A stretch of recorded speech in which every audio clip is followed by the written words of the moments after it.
Olá pessoal, a gente está voltando para a segunda parte aqui na entrevista com o Richard. E essa parte ele vai contar um pouquinho da história dele com a questão de saúde mental, sobre saúde mental nos Estados Unidos, como ele trouxe para cá a comunidade de fala, a CDF. Richard, obrigado, a primeira parte foi ótima. Queria conversar com um pouquinho sobre você, sobre essa questão de saúde mental, né? Sei, aham. Então, te dar a oportunidade aqui para você contar sobre a sua história. Ok, eu posso contar como eu fiquei assim deprimido, sabe? O primeiro sinal de problemas de saúde mental. Depois de voltar para os Estados Unidos, eu fui para um programa de mestrado de assuntos de América Latina na University of Texas at Austin.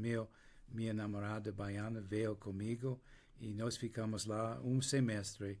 Ela não gostou do Texas, ela não falava inglês, ela estava muito infeliz e me fez infeliz também. E nós decidimos separar e ela voltou para o Brasil, acho que foi para São Paulo. Então eu fui para Boston, Massachusetts, onde eu tinha amigos da minha faculdade. E lá no Boston eu fiquei muito deprimido sério. E eu fiquei assim, primeira vez que eu tinha problemas de saúde mental, sabe? E então eu não sabia o que fazer, mas eu entrei terapia com um terapeuta de Massachusetts General Hospital, que era um professor de psiquiatria de Harvard. Ele era professor de Harvard, foi uma pessoa muito bacana, me ajudou muito. E quando entrei o escritório dele, eu estava deprimido. Quando saí, eu fiquei assim normal. Eu pensei naquela época que eu posso assim ter uma vida ativa de novo como eu tinha no Brasil. Isso foi uma esperança que ele me deu, que eu tinha através dos anos, sabe? Pensando que um dia as coisas iam melhorar, eu podia voltar à vida normal.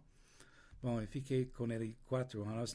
Durante esse tempo, eu usei meu português para ensinar num colégio onde tinha um programa bilingual, que pessoas que falavam pouco inglês pode falar português.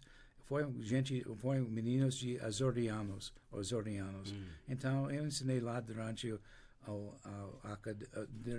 o ano e no verão eu produzi um programa de televisão, se chama Portuguese News and Variety Show, Notícias de Portugal e Variedades. Naquela época, nos meio dos 70, Portugal estava sendo democrata, estava voltando à democracia. Então tinha muitas notícias no New York Times, mas a comunidade de portugueses lá no Boston não tinha notícias em português. Então nosso programa eu traduzi os artigos sobre Portugal no New York Times entre português e os alunos do colégio leiam na televisão. Foi muito bom, muito sucesso. E depois disso, os alunos, durante o ano de escolar, eles faziam o programa de televisão em si e receberam crédito para isso. Mas eu estava muito infeliz porque eu estava muito deprimido durante essa época e eu fiquei muito sozinho. Eu tinha muita vergonha de estar deprimido, de estar doente. Então, eu não tinha muitos amigos. Meus amigos, eu não tinha muita interação, sabe? Foi um tempo muito difícil. Então, depois de 4 anos, eu estava sentindo melhor, então eu fui para Los Angeles, Pasadena, para fazer um curso de mestrado. E lá fiz a mestrado, foi muito difícil, porque lá eu fui numa terapia com um psiquiatra que me mal diagnosticou minha doença. Então me deu uma medicação que não funcionava muito bem. Fiquei com uma mente muito nublado. Mas depois da mestrado depois eu fui para uma escola de ginásio, ensinei espanhol e literatura em inglês. Mas foi muito triste essa experiência porque eu estava sem energia, sem uma mente clara. Então foi muito difícil. Durante o ano eu falei com outro professor que eu era deprimido e ele me rejeitou. Foi um estigma muito grande. Ele não falou mais comigo e os outros professores não falaram mais comigo. Então, deixei, depois de um ano, eu voltei para Cleveland, porque não sabia o que eu podia fazer e não sabia o que estava acontecendo comigo, sabe? Foi muito difícil. Por 2 anos, eu acho que eu era, naquela época, uma pessoa quebrada. Eu não sabia o que ia fazer mais, sabe? Foi muito, muito triste esta época. E depois eu vi um usuário na televisão que estava organizando grupos de ajuda mútua. Eu contatei ele me levou para uma agência de saúde mental em Cleveland, agência pública, e lá tinha um grupo de usuários que tinham um pouco de dinheiro, um orçamento para fazer uma diretoria dos serviços de saúde mental em Cleveland. Então eu comecei a trabalhar com eles.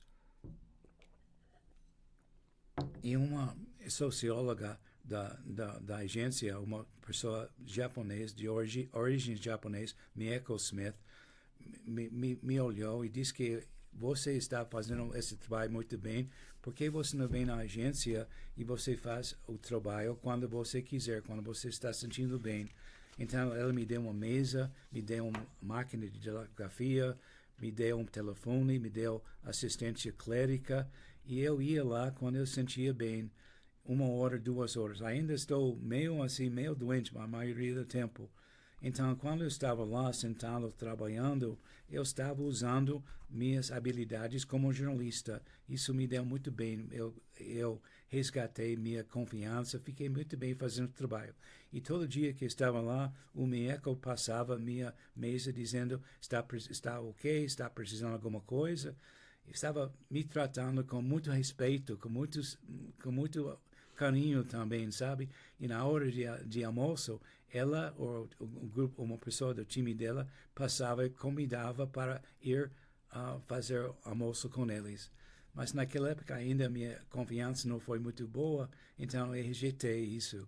Mas durante 8 meses que eu trabalhava lá no Hill House, nesta diretoria, as coisas começaram a mudar para mim. Minha confiança melhorou, eu fiquei um pouco mais animado e eu comecei a sair de meu apartamento. Eu fui para um hospital onde tinha um grupo de ajuda mútua para as pessoas que tinham problemas de humor. Eu achei muito bacana isso, porque eu podia falar abertamente sobre meus problemas, as pessoas entendiam o que eu estava falando, eles também falaram sobre os problemas deles. Eu achei esta conversa muito bacana, sabe? Eu nunca tinha essa experiência antes disso. Então, eu comecei de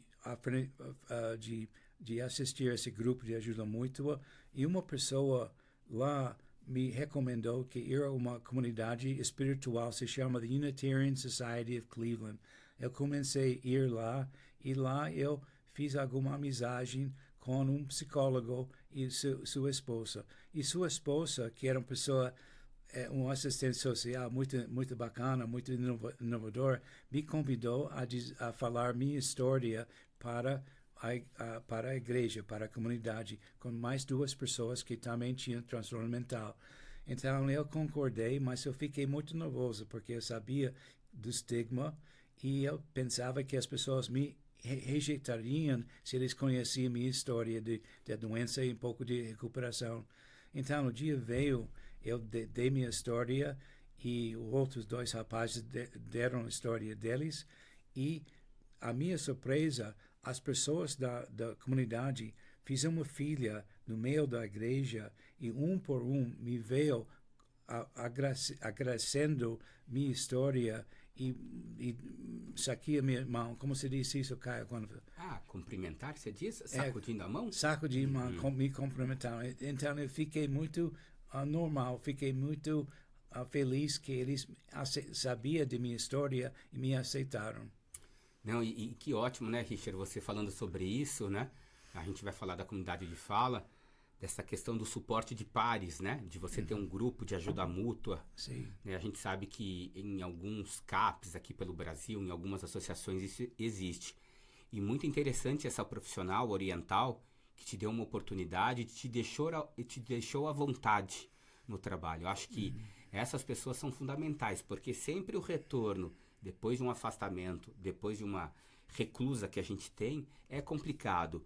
Mas antes da gente mudar de assunto, Richard, você falou que tinha essa questão da depressão. Então, a questão do isolamento, sem falta. Fala mais um pouquinho mais para esses sintomas, porque provavelmente alguém que vai assistir possa se sentir igual a você, né? Então, fala mais desses sintomas para gente. Sim,